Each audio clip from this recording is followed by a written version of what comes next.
एक लड़की जब जब सोने की कोशिश करती थी, चाहे वो दिन हो या रात हो, उसको एक ही सपना बार बार दिखाई देता था। दरअसल एक गर्भवती महिला होती है, उसके सपने में आती थी और वो गर्भवती महिला भी बात करती थी और उसके जो पेट में पल रहा था वो बच्चा, वो भी बात करता था। जैसे जैसे लड़की जो गहरी नींद में होती थी वो खुद भी बात करती थी और जो कोई उसको बात करते हुए सुनता था तो उसको आश्चर्य होता था कि आखिरकार ये लड़की क्या बातें कर रही है।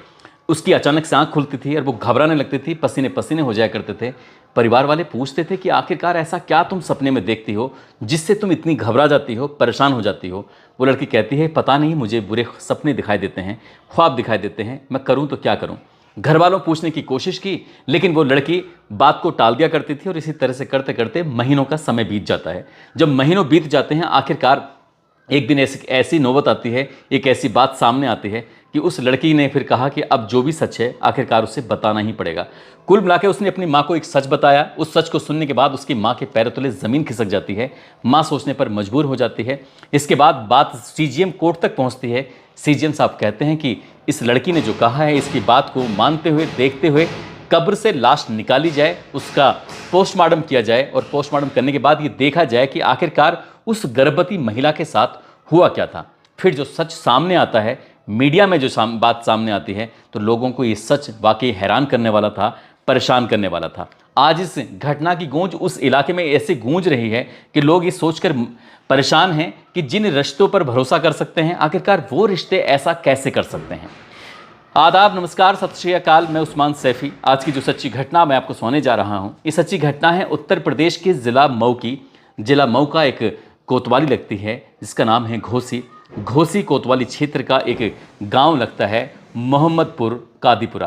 दरअसल सीजीएम साहब ने आदेश दिए थे और आदेश देने के बाद सीजीएम कोर्ट के नायब तहसीलदार अमरनाथ यादव, कोतवाल मनोज सिंह, सब इंस्पेक्टर सूरज सिंह, राजस्व निरीक्षक मतीन खान, लेखपाल पंकज चौहान 13 अप्रैल 2025 को लगभग 11 बजे के आसपास इस गांव पहुंच जाते हैं बुलडोज़र लेके। और बुलडोज़र लेके जब पहुंचते हैं तो वहां जाने के बाद काजीपुरा धोबी घाट कब्रिस्तान के बारे में पूछते हैं कि ये काजीपुरा धोबी घाट आखिरकार कब्रिस्तान कहाँ पर है। गांव वाले कहते हैं कि फला जगह है। गांव वाले भी समझ नहीं पा रहे थे और तभी ये पता चलता है कि जो नाजिया खातून है जिसकी 4.5 महीने पहले मौत हो चुकी थी, दरअसल ये उसकी कब्र को खोदने के लिए आए हैं, उसे कब्र से बाहर निकालने के लिए आए हैं। जैसे ये सूचना पड़ती है उसके बाद पूरे गांव के लोग यहाँ पर इकट्ठा हो जाते हैं। ये इस गांव के ही नहीं बल्कि आसपास के इलाके के लोग भी यहाँ मौके पर आ जाते हैं। और मौके पर आने के बाद अब ये प्रशासनिक अधिकारी, पुलिस वाले, ये सब के सब ये एक ही बात पूछ रहे थे, एक ही सवाल कर रहे थे कि नाजिया खातून की जो लाश है वो कहाँ पर है, कहाँ उसको दफनाया गया था। कोई भी इस बात को बोलने को तैयार नहीं था। लेकिन जब पुलिस वालों ने, प्रशासनिक अधिकारियों ने ये बात कही तो आखिरकार एक बुजुर्ग आदमी आता है और बुजुर्ग आदमी एक जगह की तरफ इशारा करते हुए कहता है कि नाजिया खातून को यहाँ दफनाया गया था। लगभग 26 मिनट तक उस बुलडोजर के माध्यम से उसकी कब्र की खुदाई की जाती है। उसके अंदर से एक लाश निकाली जाती है, जो लाश अभी 4.5 महीने पहले पूरे रीति रिवाज के हिसाब से उसका जो सुपुर्द खाक किया गया था, वो जो कफन दफन किया गया था, उसके सहित उसमें से निकाला जाता है। यहाँ से लगभग 22 किलोमीटर दूर जो लाश घर है, जहाँ पर मोर्चरी है, जहाँ पर पोस्टमार्टम होता है, उस लाश को वहाँ पर रखा जाता है। 6 घंटे तक डॉक्टरों की टीम वीडियोग्राफी करने के दौरान ही उस लाश का पोस्टमार्टम करते हैं। और पोस्टमार्टम करने के बाद अब ये सूचना, ये बात पहले गांव वालों तक पहुंचती है, उसके बाद आसपास के गांव तक पहुंच जाती है और बात धीरे धीरे करके मीडिया तक बात पहुंच जाती है। जैसे गांव वालों का जमघट लगा हुआ था, ठीक मीडिया वालों का भी यहाँ पर मौके पर जमघट लग जाता है। आखिरकार मीडिया वाले ये जानने की कोशिश में जुट जाते हैं कि आखिरकार इस लाश को क्यों निकाला गया था, इसके पीछे की वजह क्या थी। तभी सभी तरफ से एक इशारा होता है एक लड़की की तरफ, और उस लड़की की तरफ जब जैसे ही मीडिया वालों की नज़र पड़ती है, उस लड़की ने अपने चेहरे को पूरी तरह से ढका हुआ था, सिर्फ उसकी आंखें दिखाई दे रही थीं। उस लड़की की तरफ जब माइक लगाया जाता है, उससे पूछा जाता है, तो उसने ऐसी चौंकाने वाली बात बताई जिसको सुनने के बाद हर कोई हैरान हो जाता है, परेशान हो जाता है। दरअसल उस लड़की की तरफ जब पूछा जाता है तो उसने कहा कि घोसी कोतवाली क्षेत्र का एक गाँव है, उस गाँव की वो रहने वाली है और उसकी जो बड़ी बहन जिसका नाम नाजिया खातून होता है, 4.5 साल पहले उसकी शादी मोहम्मदपुर कादीपुरा के रहने वाले अयूब से शादी हुई थी। और शादी के बाद ये परिवार बेहद खुश था, सब कुछ ठीक ठाक ज़िंदगी में चल रहा था। जब जब कोई खुशियों की बात होती थी, जब जब कोई त्यौहार होता था, तब तब वो अपनी बड़ी बहन के पास आ जाया करती थी। बड़ी बहन के पास आती थी, उनसे बातचीत करती थी। और जो जीजा है उसका बहनोई है, शुरुआत में तो बहुत इज्जत किया करता था, लेकिन जैसे जैसे वक्त आगे बढ़ रहा था वो मजाक का दायरा उसका शुरू हो जाता है। जैसे साली और जीजा के मजाक का रिश्ता होता है वैसे मजाक करता था। पहले सभ्यता के दायरे में रहते हुए मजाक करता था, लेकिन वक्त जैसे जैसे आगे बढ़ रहा था तो उसकी हिम्मत आगे बढ़ने लगती है। अब उस लड़की को वो ऐसा शरीर का कौन सा हिस्सा था जो छूने की कोशिश नहीं करता था। लड़की वो परेशान होती थी, वो रोती थी, हाथ झटकती थी, लेकिन उसका जीजा था कि वो ज़बरदस्ती करता था, ऐसा करता था जैसे क्या उसका, जैसे उसकी बड़ी बहन पर हक है उस पर भी, छोटी वाली पर भी पूरा का पूरा हक है। शरीर के हर एक हिस्से में हाथ डालता था, उसकी छूने की कोशिश करता था, उससे बदतमीजी करता था। ऐसे करते करते वक्त आगे बढ़ने लगता है। जुलाई अगस्त 2024 की ये बात है। एक बार दवा लेने के लिए ये बड़हलगंज एक जगह लगती है, वहाँ पर होटल होता है। ये जब अपने जीजा के साथ जाती है तो उसका जीजा कहता कि बहुत बुरी तरह से थक चुके हैं, चकनाचूर हो चुके हैं, अब यहाँ से हमें घर जाना है, लेकिन हम सोच रहे हैं कि थोड़ा सा आराम कर लेते हैं। आराम करने के लिए उस लड़की को उस बहाने से होटल में लेके जाता है। होटल में ले जाने के बाद उसके साथ वो बलात्कार करता है।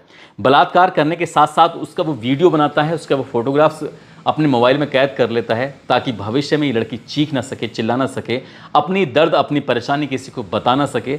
वो कहता है कि अगर मैंने ये सब चीज़ें सोशल मीडिया पर अपलोड कर दी तो फिर तुम्हारे बाप, तुम्हारी माँ, तुम्हारी बहन, तुम्हारे परिवार की रुसवाई हो जाएगी, इसलिए तुम खामोश रहोगी तो ठीक रहोगी, सुरक्षित रहोगी। वैसे ही उसने पहले से ही उसके साथ वो बैड टच किया करता था, उसको गंदे संदे तरीके से छूने की कोशिश किया करता था। काश उस लड़की ने पहली बार ही विरोध किया होता तो शायद ये आज इतनी बड़ी नौबत नहीं आती। उसके साथ बलात्कार हो चुका था और उसकी गंदी संदी वीडियो बन चुकी थी। वक्त आगे बढ़ने लगता है, वो लड़की अपने घर चली जाती है और घर जाने के बाद कुछ और वक्त के बाद नवंबर 2024 के आसपास की बात है, जब उसकी बहन प्रेग्नेंट हो जाती है और प्रेग्नेंट होने के बाद उसको लगता है कि वो खुद काम करेगी तो दिक्कत में आएगी, इसलिए अपनी छोटी बहन को हेल्प के लिए वो बुला ले तो ज़्यादा सही है। उसने अपनी माँ को फ़ोन किया, माँ से बातचीत की कि छोटी बहन को यहाँ भेज दो, मुझे आज उसकी बहुत ज़्यादा ज़रूरत है। लेकिन बहन ने साफ साफ इनकार कर दिया कि वो उसके घर किसी भी कीमत पर नहीं आएगी, उसे अपने ही घर में कुछ काम है। लेकिन जो उससे बातचीत पूछने की कोशिश की कि तुम यहाँ जाना क्यों नहीं चाहती हो, तब उसने कोई ख़ास वजह नहीं बताई, लेकिन वो आने से साफ साफ इनकार कर रही थी। जब उसकी माँ ने, परिवार के बाकी लोगों ने ज़िद की, बड़ी बहन ने ज़िद की, तो आखिरकार वो चली आती है। ये तारीख है 30 नवंबर 2024 की। जब इस घर के अंदर कोई दिखाई नहीं दे रहा था तब उसके बहनों ने उसी वीडियो के माध्यम से ब्लैकमेल करने की कोशिश की और उस लड़की के साथ, अपनी साली के साथ वो बलात्कार जैसी घटना को अंजाम दे रहा था। और इसी बीच में नाजिया खातून वहाँ पर पहुँच जाती है। जैसे नाजिया खातून ने अपने पति को, अपने शोहर को उस अपनी छोटी बहन के साथ आपत्तिजनक स्थिति में देखा, उसने विरोध किया। वैसे ही उसकी पहले से ही बहन उसका विरोध कर रही थी और जब उसने अपनी आंखों से देखा तो उस पर रहा नहीं गया। इसके बाद उसने जमकर विरोध किया। नाजिया खातून ने जब विरोध किया, विरोध करते करते ये उसकी छोटी बहन बताती है कि उसकी माँ भी आ जाती है और उसकी बहन भी आ जाती है। इन तीनों ने मिलकर उसकी बहन की गला घोंटकर हत्या कर दी थी और वो तब तक उसका गला दबा के रखा जब तक कि उसके प्राण नहीं निकल गए। और उससे कहा गया था कि तुम खामोश रहना, चुप रहना, ये बात बाहर नहीं निकलनी चाहिए, बाहर निकलेगी तो फिर अंजाम सही नहीं होगा, तुम्हारा वीडियो अभी भी हमारे पास है। इस तरह की उसे धमकी दी जाती है। 30 नवंबर को ही आखिरकार उसको कफन दफन कर दिया जाता है और कफन दफन करने के बाद ये लड़की अपने मायके चली जाती है। और जब जब ये सोने की कोशिश करती थी, छोटी जो बहन थी उसकी, नाजिया की, तब तब उसको अपनी ही बहन ख्वाब में दिखाई देती थी, सपने में दिखाई देती थी। उसके पेट में पल रहा बच्चा उसको लगातार परेशान करता था। अब वो अपनी बातें तो किसी को बताती नहीं थी, माँ पूछती थी तो उसको लगता था माँ को शायद बड़ी बहन के ख़त्म होने का इसको बहुत बड़ा सदमा पहुँचा है, ये परेशान है। लेकिन जब वक्त आगे बढ़ने लगता है और वक्त आगे बढ़ने के साथ साथ अभी बहन को मरे हुए 1 या 1.5 महीने का समय ही हुआ था कि उसके जीजा यानी कि अयूब की तरफ से एक संदेश आता है, मैसेज आता है कि वो उसकी छोटी, नाजिया की छोटी बहन से वो निकाह करना चाहता है। जैसे ही निकाह की बात आती है तो उसकी रूह कांप जाती है। वो अपनी माँ से कहती है कि किसी भी कीमत पर निकाह नहीं किया जाएगा। अब ये इसके बारे में जब पूछा जाता है कि क्या बात है, तब वो पूरी कहानी, पूरा सच बताती है। 1 फरवरी 2025 को वो नज़दीकी पुलिस स्टेशन जाते हैं और जाने के बाद वहाँ पर शिकायत दर्ज कराते हैं। हालांकि पुलिस को FIR दर्ज करने में लगभग 10 दिन का समय और लग जाता है। आखिरकार 11 फरवरी 2025 को IPC की धारा, IPC ने BNS की धारा 74, 64 और 351, 103 और 67 IT एक्ट के तहत मुकदमा दर्ज कर लिया जाता है। मुकदमा दर्ज करने के बाद जब जांच अधिकारी इस मामले की जांच करता है तो इसमें हत्या की धाराएं भी पहले शामिल थीं, लेकिन बिना पोस्टमार्टम किए ही उसको क्लीन चिट दे दी जाती है। हालांकि अय्यूब को जेल जरूर भेज दिया जाता है, लेकिन बहन ने कहा कि अभी बहन को तो इंसाफ मिला ही नहीं है, इसलिए वो कोर्ट जाती है। कोर्ट जाने के बाद कोर्ट जज साहब के सामने अपील करती है और अपील करने के बाद कहती है कि जज साहब, भले ही चाहे उस लाश को बाहर निकलवाने के बाद उसका पोस्टमार्टम कराना पड़े, लेकिन आपको एक बार लाश निकलवा कर ये बात जरूर देखनी चाहिए कि आखिरकार उसकी बहन के साथ हुआ क्या है।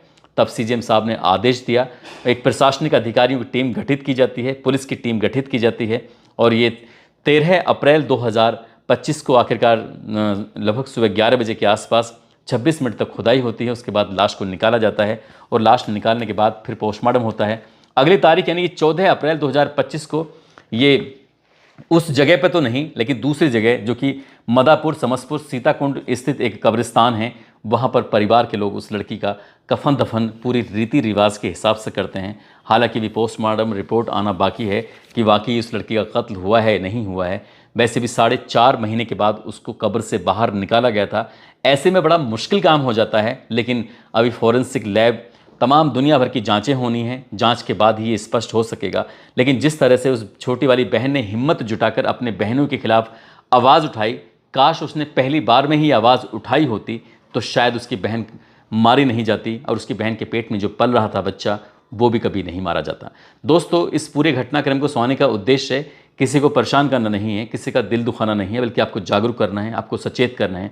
यदि किसी के साथ इस तरह का बैड टच वाली बात हो या फिर अश्लील तरह की बातें हों तो शुरुआत में ही विरोध कर देना चाहिए, क्योंकि सामने वाले की इतनी हिम्मत बढ़ जाती है कि वह शुरुआत में अगर वो विरोध नहीं होता है तो उसको लगता है कि शायद इसको कोई ऐतराज़ नहीं है, कोई परेशानी नहीं है, और उसकी हिम्मत और बढ़ने लगती है और सामने वाली खासकर लड़कियों की, महिलाओं की हिम्मत टूट जाती है और इसी टूटी हुई हिम्मत का वो फ़ायदा उठाते हैं और वो अपराध लगातार बढ़ता चला जाता है और अपराध कब बड़ा अपराध का रूप ले लेता है इसका पता नहीं चल पाता।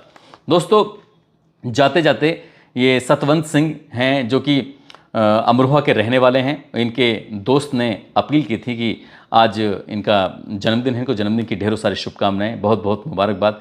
साथ ही सुजीत जसवाल हैं, आज इनका भी जन्मदिन है, इनको जन्मदिन की ढेरों सारी शुभकामनाएं, बहुत बहुत मुबारकबाद।